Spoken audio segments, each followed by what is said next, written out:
ఓం గురుభ్యో నమః. చిన్న మోటివేషన్ వీడియో. చాలామంది మేము మెడిటేషన్ క్లాసెస్కి అది వెళ్ళినప్పుడు వాళ్ళ సమస్యని చెప్పుతూ మేము భర్త దగ్గర విడాకులు తీసేసుకుంటాం, నేను సొసైటీలో బతకడానికి ఏముంది, నా పిల్లలతో నేను హ్యాపీగా జాబ్ చేసుకొని బతుకుతాను అని చాలా చెప్తూ ఉంటారండి. కానీ ఇంట్లో చిన్న విషయం జరిగిందంటే అది తల్లిదండ్రుల వరకు తీసుకెళ్ళడం, ఆ తల్లిదండ్రుల చుట్టూరు వాళ్ళ అక్కలు కానీ రిలేషన్లు ఉండడం, దాని గురించి మళ్ళీ మాట్లాడుకోవడం. ఏమండి, ప్రతి సమస్యని ఎక్కడికక్కడ వదలాలండి, ఎక్కడికక్కడ వదలాలి. వదలకుండా చిన్నదాన్ని పెద్ద చేసుకొని అది పెద్దవాళ్ళ వరకు వెళ్ళిపోయి ఏమీ లేని దాన్ని పెద్ద చేసుకొని మళ్ళీని వీళ్ళు పిల్లల జీవితాలు, మీరు జీవితాలు, ఆ విడాకుల వరకు వచ్చేసి ఎన్నో ఎన్నో ఎన్నో వింటూ ఉంటాం. బయటికి వెళ్ళిన తర్వాత ఒక్కొక్కరు రకరకాల ఫ్యామిలీలో రకరకాల సమస్యలు చెప్తూ ఉంటారు.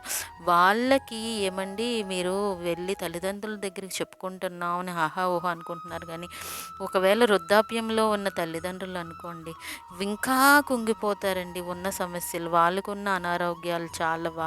పోన్లే కొత్తగా మ్యారేజ్ అయిన వాళ్ళు అనుకోండి, వాళ్ళు కూడా ప్రతీదీ కూడా అండి ఎవరికి వాళ్ళు ఎక్కడ వాళ్ళ ఇంట్లో సమస్యల్ని అక్కడే కొంచెం ఆలోచించి తట్టుకునే ఈరోజు రేపు ఎల్లుండ 3-4 రోజులు ఒక ఊరికి ఒక ఉదాహరణ అండి.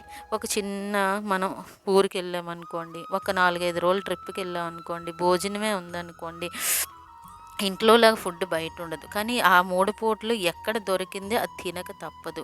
4 రోజుల తర్వాత అబ్బా ఇంటికి వచ్చేసామని చిన్న పెరుగన్నం తిన్నా, చిన్న చారు ఆలు కూర తిన్నా ఎంత బాగుంటుంది.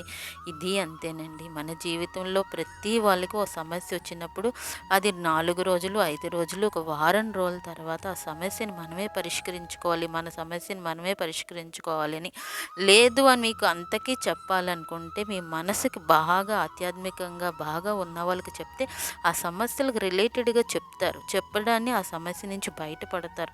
నలుగురికి చెప్పుకోవడం వల్ల వాళ్ళు ఒక్కొక్కరికి ఒక్కొక్క ఆలోచన తీరు, ఒక్కొక్కరికి ఒక్కొక్క ఆలోచన తీరు. ప్రతి దాన్ని పెద్ద చేస్తారు కానీ తక్కువ చేయరండి. జయ గురుదేవ్ అండి.